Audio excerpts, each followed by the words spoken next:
ಇನ್ನು ಮೈ ಕೊರೆಯುವ ಚಳಿ ಬೆಂಗಳೂರಿಗರಂತೂ ಗಡಗಡ. ವಾರದಿಂದ ಬೆಂಗಳೂರಿನಲ್ಲಿ ಕನಿಷ್ಠ ವಾತಾವರಣ ಇದೆ.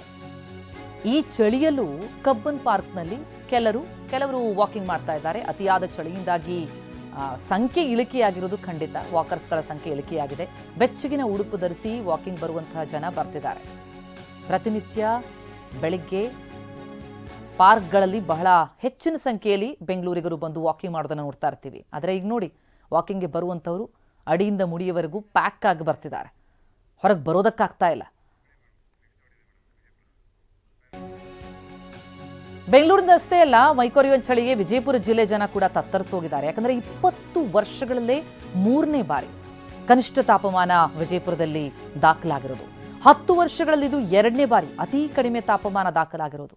ಡಿಸೆಂಬರ್ 13ರಂದು ಕೇವಲ 7 ಡಿಗ್ರಿಗೆ ಕುಸಿದು ಹೋಗಿತ್ತು ತಾಪಮಾನ. ನಿನ್ನೆ ಕನಿಷ್ಠ 10.5 ಡಿಗ್ರಿ ಸೆಲ್ಸಿಯಸ್ ಉಷ್ಣಾಂಶ ದಾಖಲಾಗಿದೆ. ನಮ್ಮ ಪ್ರತಿನಿಧಿ ಅಶೋಕ್ ಈಗ ನೇರ ಸಂಪರ್ಕದಲ್ಲಿದ್ದಾರೆ. ಅಶೋಕ್, ಬೆಂಗಳೂರಿನಲ್ಲೇ ಚಳಿ ತಡೆಯೋದಕ್ಕಾಗ್ತಾ ಇಲ್ಲ, ಆದರೆ ಅದನ್ನು ಮೀರಿದಂತಹ ಚಳಿ ನಾವು ವಿಜಯಪುರ ಜಿಲ್ಲೆಯಲ್ಲಿ ಗಮನಿಸ್ತಾ ಇದ್ದೀವಿ. ಏನ್ ಹೇಳ್ತಾ ಇದೆ ಹವಾಮಾನ ಇಲಾಖೆ, ಜೊತೆಗೆ ಜನ ಏನಂತಿದ್ದಾರೆ, ಏನ್ ವ್ಯವಸ್ಥೆ ಆಗ್ತಾ ಇದೆ ಅಂತ? ಪ್ರತಿಮಾ, ಖಂಡಿತವಾಗಿಯೂ ತೀವ್ರತರ ಚಳಿಗೆ ವಿಜಯಪುರ ಜಿಲ್ಲೆಯ ಜನರು ನಡುಗ್ತಾ ಇದ್ದಾರೆ ಅಂತಲೇ ಹೇಳ್ಬೋದು. ಯಾಕಂದರೆ ವಿಜಯಪುರ ಜಿಲ್ಲೆ ಅಂದರೆ ಸಾಮಾನ್ಯವಾಗಿ ನಾವೇನು ಹೇಳ್ತೀವಿ, ಬಿಸಿಲಿನ ಊರು ಅಂತ ಕರಿತೀವಿ. ಅಧಿಕ ಪ್ರಮಾಣದ ಬಿಸಿಲು ಜಿಲ್ಲೆಯಲ್ಲಿ ಇರೋದು ಎಲ್ರಿಗೂ ಗೊತ್ತಿರೋ ಸಂಗತಿ. ಅಂಥ ಬಿಸಿಲಿರೋ ಊರಲ್ಲಿ ಇದೀಗ ಚಳಿಯ ನರ್ತನ ಮುಂದುವರೆದಿದೆ ಅಂತಲೇ ಹೇಳ್ಬೋದು. ಯಾಕಂದರೆ ಅಧಿಕ ಪ್ರಮಾಣದಲ್ಲಿ ಚಳಿ ಇಲ್ಲಿ ಜನರ ಮೈ ಕೊರಿತಾ ಇದೆ. ಪುಟ್ಟ ಮಕ್ಕಳು ಮತ್ತು ವೃದ್ಧರು, ಅನಾರೋಗ್ಯ ಪೀಡಿತರ ಆರೋಗ್ಯದ ಮೇಲೂ ಕೂಡ ತೀವ್ರತರವಾದ ಪರಿಣಾಮವನ್ನು ಬೀಳ್ತಾ ಇದೆ.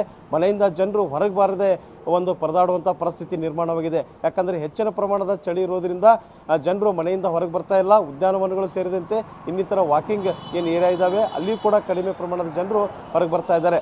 ಏನು 20 ವರ್ಷಗಳಲ್ಲಿ 3ನೇ ಅತಿ ಕನಿಷ್ಠ ಉಷ್ಣಾಂಶ ಈ ಬಾರಿ ದಾಖಲಾಗಿದೆ. ಇನ್ನು 10 ವರ್ಷದ ಡಾಟಾಗಳನ್ನು ನಾವು ಕಲೆಕ್ಟ್ ಮಾಡಿ ಹೇಳಿದಾಗ 2ನೇ ಬಾರಿಗೆ ಅತಿ ಕಡಿಮೆ ಉಷ್ಣಾಂಶ ದಾಖಲಾಗಿರುವುದು ಅಂಕಿಅಂಶಗಳಿಂದ ಕಂಡುಬರ್ತಾ ಇದೆ. ಹವಾಮಾನ ಇಲಾಖೆ ಅಧಿಕಾರಿಗಳು ಮತ್ತು ವೈದ್ಯರು ಸೂಕ್ತವಾದ ಒಂದು ಸುರಕ್ಷತಾ ಕ್ರಮಗಳನ್ನು ತೆಗೆದುಕೊಳ್ಬೇಕು. ಬೆಚ್ಚಗಿನ ಉಡುಪು ಮತ್ತು ಬಿಸಿಯಾದ ಆಹಾರ ಪದಾರ್ಥವನ್ನು ಸೇವನೆ ಮಾಡಬೇಕು. ಶೀತ, ನೆಗಡಿ, ಕೆಮ್ಮು ಬಂದರೆ ಕೂಡಲೇ ವೈದ್ಯರನ್ನು ಸಂಪರ್ಕ ಮಾಡಬೇಕನ್ನೋ ಒಂದು ವಿಚಾರಗಳನ್ನು ಮತ್ತು ಮನವಿಯನ್ನು ಮಾಡ್ಕೊಂಡಿದ್ದಾರೆ. ಇನ್ನು ಈ ಚಳಿಗೆ ಮುಖ್ಯ ಕಾರಣ ಅಂತಂದರೆ ಎಲ್ಲೆಡೆ ಏನು ಕನಿಷ್ಠ ಉಷ್ಣಾಂಶ ದಾಖಲಾಗಿದೆ, ಅದರಲ್ಲೂ ವಿಜಯಪುರದಲ್ಲಿ ಇತರ ಜಿಲ್ಲೆಗಳಿಗಿಂತ ಕಡಿಮೆ ಪ್ರಮಾಣದ ಉಷ್ಣಾಂಶ ದಾಖಲಾಗಿದೆ. ಇದಕ್ಕೆ ಮುಖ್ಯ ಕಾರಣ ಎಂದರೆ ವಾರ್ಷಿಕವಾಗಿ ಸರಾಸರಿ 594.4 ಮಿಲಿಮೀಟರ್ ಮಳೆ ಆಗ್ತಾ ಇತ್ತು. ಈ ಬಾರಿ 994.3 ಮಿಲಿಮೀಟರ್ ಮಳೆ ಆಗಿದ್ದು ಕೂಡ ಭೂಮಿಯಲ್ಲಿ ತೇವಾಂಶ ಹೆಚ್ಚಾಗಿದೆ. ಆ ಕಾರಣದಿಂದಲೂ ಕೂಡ ಉಷ್ಣಾಂಶ ಕಡಿಮೆ ಪ್ರಮಾಣದಲ್ಲಿ ದಾಖಲಾಗಿರೋದಕ್ಕೆ ಪ್ರಮುಖ ಕಾರಣ ಅಂತ ಹೇಳಲಾಗ್ತಾ ಇದೆ. ಇನ್ನೊಂದು ಒಂದು ತಜ್ಞರ ಪ್ರಕಾರ ಜಿಲ್ಲೆಯಲ್ಲಿರ್ತಕ್ಕಂಥ 200 ಕೆರೆಗಳಿಗೆ, ಅಂದರೆ ಬೃಹತ್ ಪ್ರಮಾಣದ 106 ಎಕರೆ ವಿಸ್ತೀರ್ಣದ ಕೆರೆಗಳಿಗೆ ಕೃಷ್ಣಾ ನದಿಯಿಂದ ನೀರು ಭರಿಸಲಾಗಿದೆ, ಹಳ್ಳಗಳಿಗೆ ನೀರು ಹರಿಸಲಾಗಿದೆ. ಇದು ಕೂಡ ಏನು ಉಷ್ಣಾಂಶ ಕಡಿಮೆ ದಾಖಲಾಗಲು ಒಂದು ಕಾರಣವಾಗಿದೆ ಅಂತ ಹೇಳ್ತಾ ಇದ್ದಾರೆ. ಪ್ರತಿಮಾ, ಥ್ಯಾಂಕ್ ಯು ತಮ್ಮೆಲ್ಲ ಮಾಹಿತಿ.